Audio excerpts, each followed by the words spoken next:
মেয়েদের জন্য 4 ধরনের সাজুগুজু করাকে ইসলাম হারাম করে দিয়েছেন। আল্লাহর হাবিব সাল্লাল্লাহু আলাইহি ওয়াসাল্লাম বলছেন, যে ব্যক্তি এই 4 ধরনের সাজুগুজু করবে তো আল্লাহ তাআলা তাকে কঠিন শাস্তি কিয়ামতের ময়দানে দিবেন। তার মধ্যে এক ধরনের সাজুগুজু আছে যারা মেয়েরা সব সময় ব্যবহার করে থাকেন।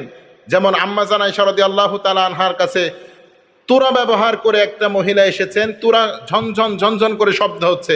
আল্লাহর হাবিব সাল্লাল্লাহু আলাইহি সাল্লাম রুমের মধ্যে বসে আছেন। আম্মা জান আয়েশা বললেন, আমাদের রুমে তুমি প্রবেশ করো না, কারণ আমি বিশ্বনবীর মুখ থেকে শুনেছি যার নুপুরের শব্দ ঝনঝন করে বাজে তো তার ঝনঝনি শব্দে শয়তান খুশি হয়।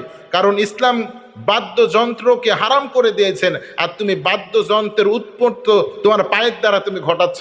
এটা তো ইহুদি নারীদের কালচার, তোমাদের মধ্যে আসলো কেমন করে?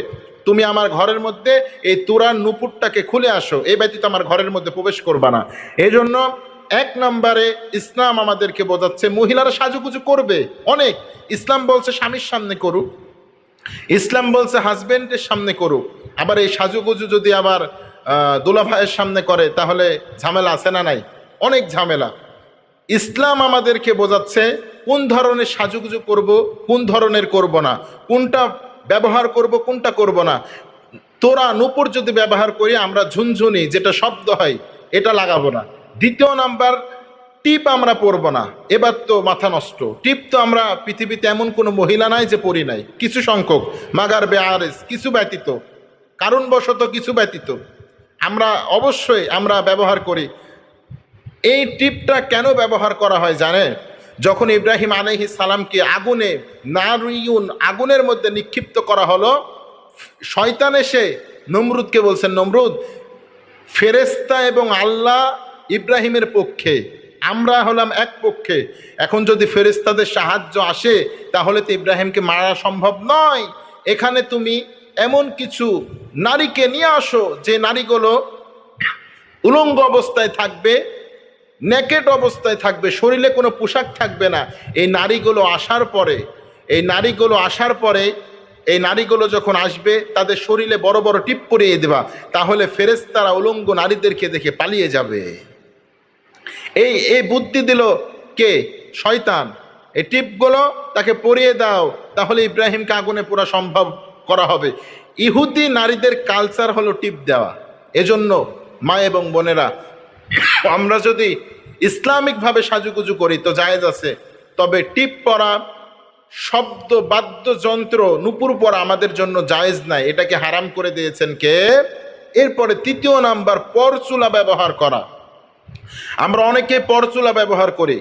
আমাদের পরচুলা মানে চুল নাই, টাক মাথা, আবার চুল লাগায়, আছে না নাই?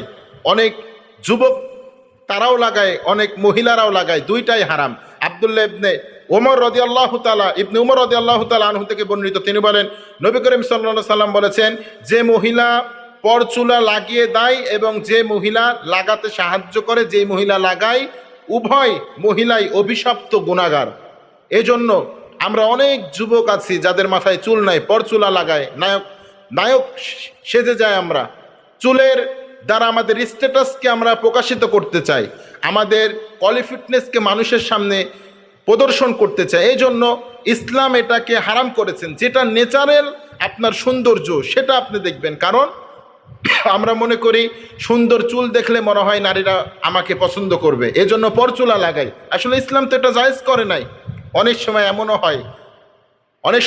হয় 40 বছরের বুড়া পরচুলা লাগিয়ে নায়ক সেজে গিয়েছে, অমিতাভ বচ্চন সেজে গিয়েছে, নায়ক সেজে গিয়েছে।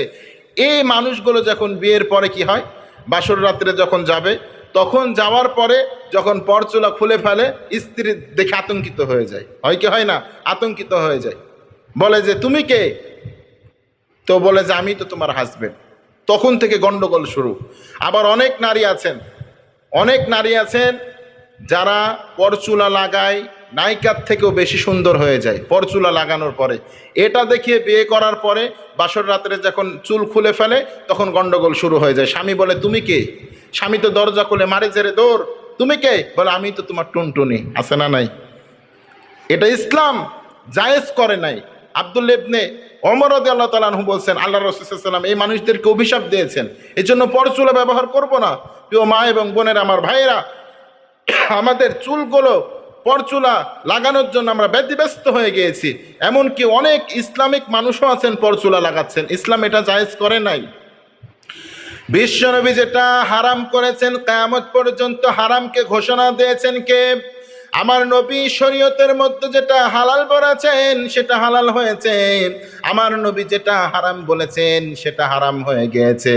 এই জন্য আমার আল্লাহ বলেছেন আতিউল্লাহ ওয়া আতিউর রাসূল, আল্লাহ যেটা বলেছেন সেটা তোমরা মানো, আমার নবী যেটা বলেছেন সেটা তোমরা মানো, আমার আল্লাহ যেটা হারাম করেছেন সেটা তোমরা বর্জন করো, আমার নবী যেটা নিষিদ্ধ করেছেন সেটা তোমরা ছেড়ে দাও। ঘোষণাটা কার?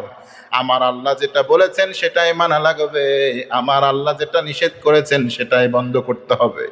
ইসলাম যেটা বলছেন হারাম সেটা হারাম, কিয়ামত পর্যন্ত হারাম, হালালের সুযোগ নাই, ঠিক কিনা? জেনা হারাম, কিয়ামত পর্যন্ত বাঁচার সুযোগ নাই। সুদ খাওয়া হারাম, ঘুষ খাওয়া হারাম, সব কিছু যেগুলো হারাম রব্বুল আলামিন করে দিয়েছেন এইগুলো কিয়ামত পর্যন্ত জায়েজ করার সুযোগ আছে নাকি? পরচুলা লাগালেও হারাম, জায়েজ করার সুযোগ আছে নাকি? জায়েজের সুযোগ নাই। এজন্য আমরা নিজেদেরকে বাঁচিয়ে রাখবো এই গুনাহগুলো থেকে। এরপরে আমাদের 4 নাম্বার, মহিলারা যে গুনাহগুলো করেন, ভুরু প্লাক করে আমরা, যে ন্যাচারাল ভুরু আছে এটাকে তুলে চিকন করে ফেলি মানুষের সামনে সৌন্দর্য প্রদর্শন করার জন্য। এই রোগ প্রত্যেকটা নারীকে ধরেছে আজকে। দেখেন আল্লাহর হাবিব সাল্লাল্লাহু আলাইহি সাল্লাম কত ভয়ঙ্কর হাদিস বলেছেন। তিনি বলেন যে মহিলারা দাঁতকে পরিবর্তন করবে, অর্থাৎ দাঁতকে ফাঁক করবে, পরিবর্তন করবে, সৌন্দর্য বাড়ানোর জন্য দাঁত কাটি না আমরা, বড় দাঁতকে ছোট করি, ছোট দাঁতকে ফাঁক করে ফেলি, এই যেটা। এরপরে হাতের মধ্যে, পায়ের মধ্যে, ঘাড়ের মধ্যে ট্যাটু অঙ্কন করে, এটা। 3 নম্বরে ভুরু ফুলাক করা। আল্লাহর হাবিব সাল্লাল্লাহু আলাইহি সাল্লাম বলছেন এটা শালীন নারীদের কাজ নয়, এটা অশ্লীল নারীদের কাজ। আর অশ্লীল কাজগুলো যারা করবে এই কাজগুলো তাদেরকে জাহান্নামের মধ্যে নিক্ষেপ করবেন, ঠিক কিনা?